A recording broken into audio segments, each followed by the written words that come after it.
So the first thing I'll say about being surrounded by the LDS faith is that Mormonism is in many ways actually a great benefit for Orthodoxy. And the reason for that is because when people convert from Mormonism to Orthodoxy, half of my job is already done. I don't need to convince them of the moral life. They already believe in strong families. They already have a good moral foundation. And so in many ways, I'm actually really grateful to be in the heart of Mormonism.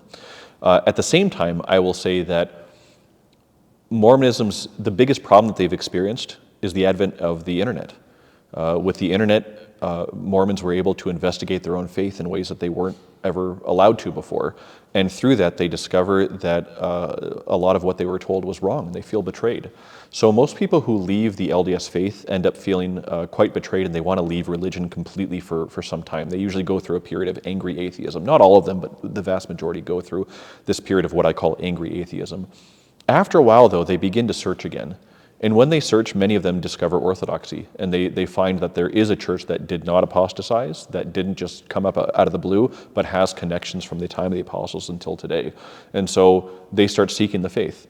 My typical advice to them is simple, and that's that you should thank God for the things that were right in your Mormon background, and don't focus on what was wrong. Don't become negative. And that's true not just of people who come from an LDS background, from Protestantism, from Catholicism, from any faith whatsoever. Don't focus on the negative. Rather, look at the stepping stones, the seeds of truth that were right, and thank God that those stepping stones led you to the fullness of truth in Orthodoxy. Do not embrace Orthodoxy out of bitter, angry motives against something else. Embrace it for positive reasons, because this is the best way to love Christ as best you possibly can. So, as a whole, I think that when somebody is LDS and they're dissatisfied with their faith, breathe, calm down. You're not the first to go through this. Indeed, be holistic. I tell people, in the LDS faith, they don't tell you to be holistic, to look at every aspect. They want you to stick with only what their church tells you. I would say in the true church, be holistic. Look at history. Look at doctrine, especially look at the saints. And come and experience it. And as you do that, you'll see that everything eventually pieces together and makes a whole that is completely fulfilling and joyful and beautiful in a way that you may not have even realized exists on this earth.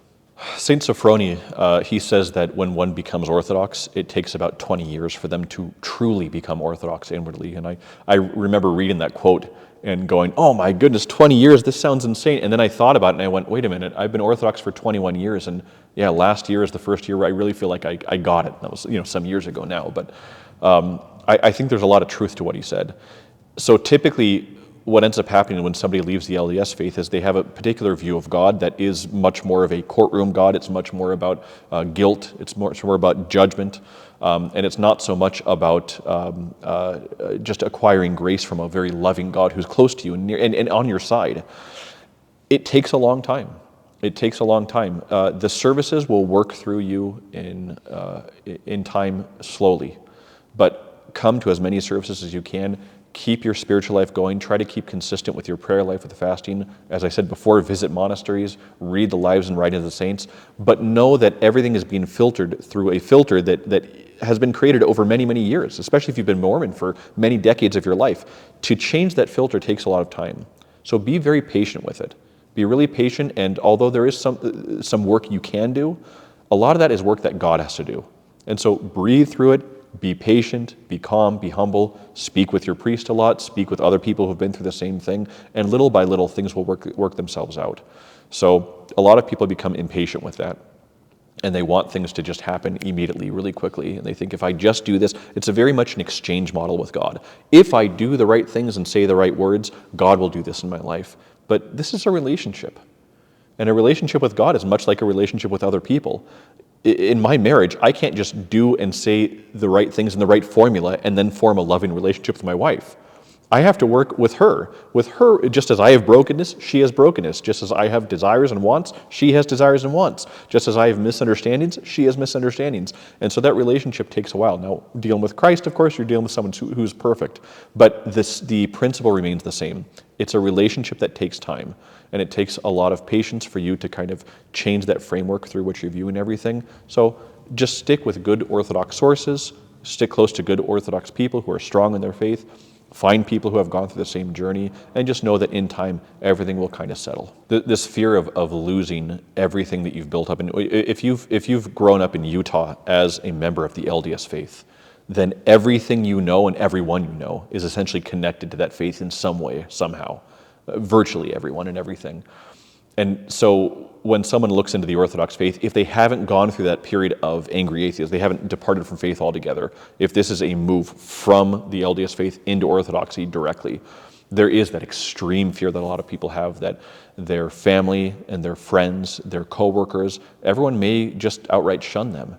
And the only way to get over that is to embrace Christ as the one we love, so much so that our view of our family, again, to the world looks like hatred. This is directly from the Gospels.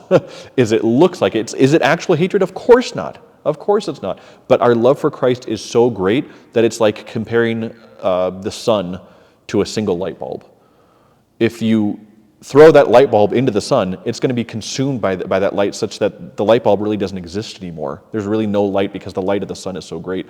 When our love for Christ is so great, these things really are overcome. And I will tell you through experience that in time, a lot of the family members of converts to Orthodoxy that are still LDS, a lot of those family members eventually do kind of calm down and those relationships are reestablished. They're different, but I have yet to have somebody who, after converting, looks back years later and says, the difficulty was so great that I wish I had never done this. They always say that they're so glad they did this, and yes, it was difficult, yes, it was tough, yes, it took a lot of time, but it was worthwhile.